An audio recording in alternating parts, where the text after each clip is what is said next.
Il fut un temps en France où les mots portaient un poids réel. Pas seulement du sens, mais des conséquences. Les enfants ne parlaient pas librement, non pas parce qu'ils avaient peur de parler, mais parce qu'ils comprenaient que certaines phrases franchissaient des lignes invisibles. Vous ne testiez pas à moins d'être prêt pour ce qui venait ensuite. Les adultes ne négociaient pas le langage. Ils n'analysaient pas le ton. Ils ne faisaient pas de pause pour décortiquer les sentiments. Les mots étaient pris au pied de la lettre, et une fois prononcés, ils ne pouvaient pas être repris. Beaucoup des choses que les enfants disent aujourd'hui sans y penser deux fois auraient arrêté une pièce nette il y a quelques décennies seulement. Non pas parce que les parents étaient cruels, mais parce que le respect, l'autorité et la retenue étaient profondément tissés dans la vie quotidienne. Alors, regardons en arrière vers ces phrases que les enfants français ont appris très rapidement à ne jamais dire, et ce qui faisait que les dire était une erreur si sérieuse. Numéro 1. Tu ne peux pas m'y forcer. C'était l'option nucléaire. Une phrase si audacieuse, si confrontationnelle que la plupart des enfants ne finissaient jamais de la dire à voix haute. Au moment où ces mots quittaient votre bouche, vous ne refusiez pas simplement, vous défiez l'autorité elle-même. Dans un foyer français du passé, les règles n'étaient pas des suggestions et les parents n'étaient pas des négociateurs. Dire « tu ne peux pas m'y forcer » était une déclaration de défiance, et la défiance exigeait une réponse immédiate. Pas de discussion, pas d'explication, juste une correction. Les enfants apprenaient tôt que certaines pensées valaient mieux être gardées pour soi parce qu'une fois que vous franchissiez cette ligne, il n'y avait pas de retour en arrière. Le silence qui suivait ces mots était plus lourd que n'importe quelle punition. Numéro 2. C'est pas juste. Aujourd'hui, l'équité est débattue sans fin. À l'époque, ce n'était pas un concept que les enfants étaient invités à explorer. Dire que quelque chose n'était pas juste impliquait que le jugement d'un adulte était défaillant, et cela seul suffisait à escalader une situation. La vie n'était pas censée être juste. Elle était censée être endurée.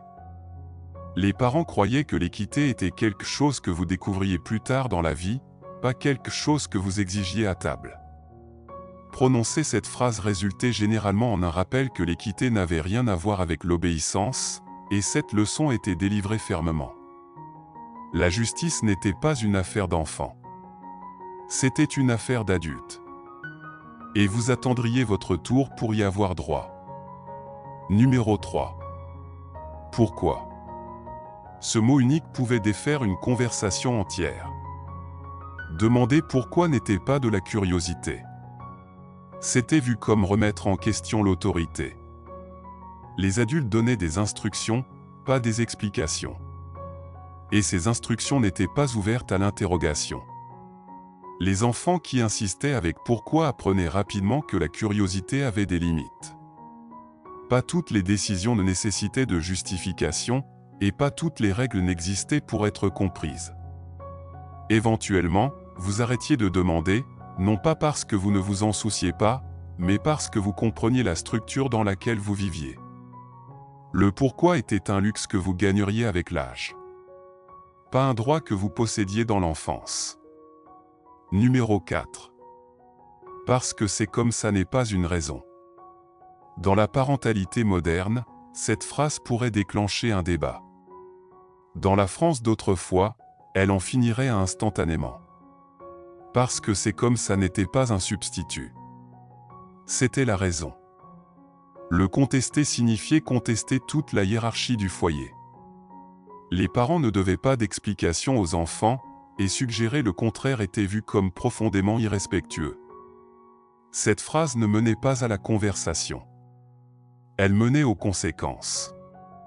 Rapide et immanquable. Un regard suffisait. Un silence encore plus.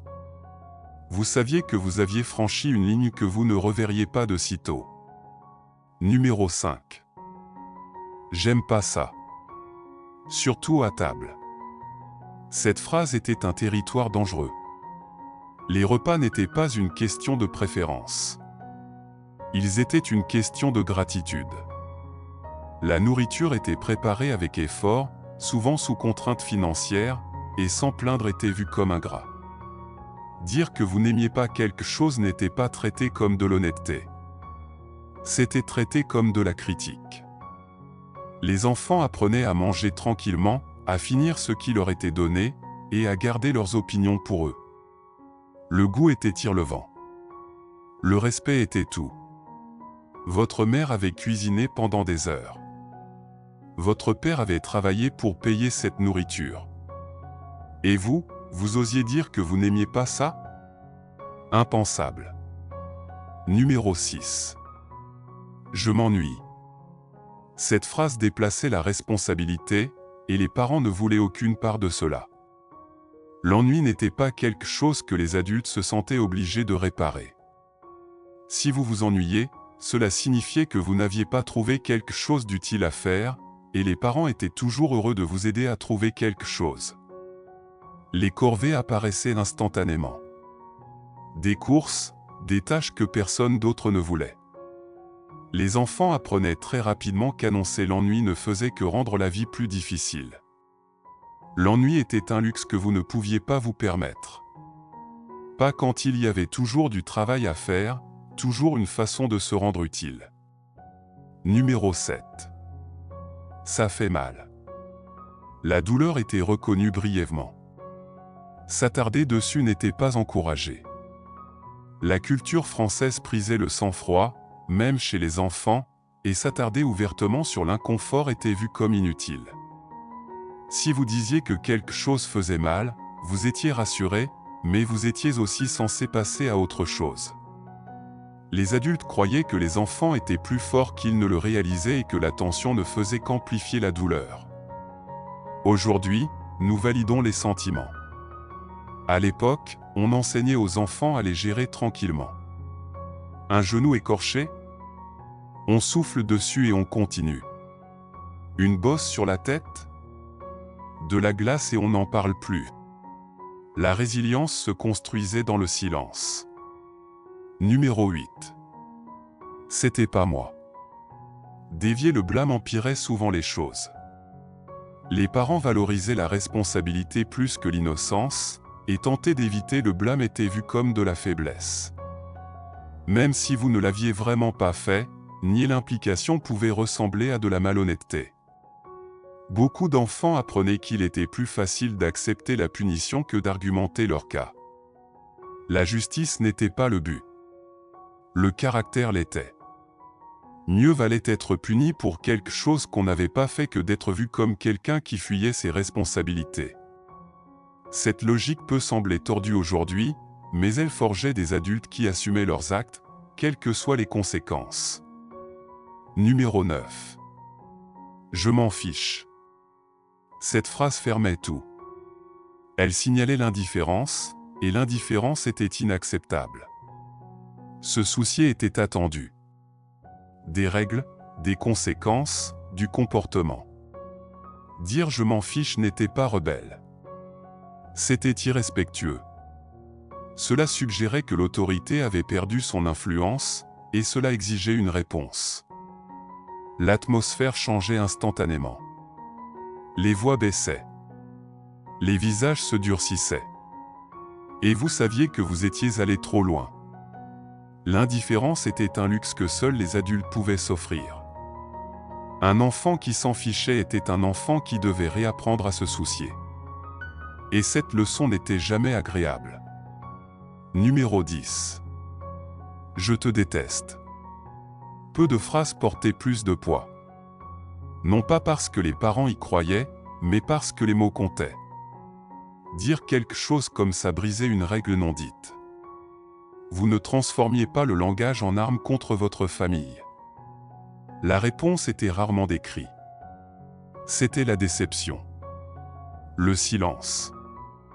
La distance. Et cela perdurait bien plus longtemps que n'importe quelle punition. Beaucoup d'enfants se souviennent du sentiment vivement. La réalisation soudaine que certains mots ne pouvaient pas être repris.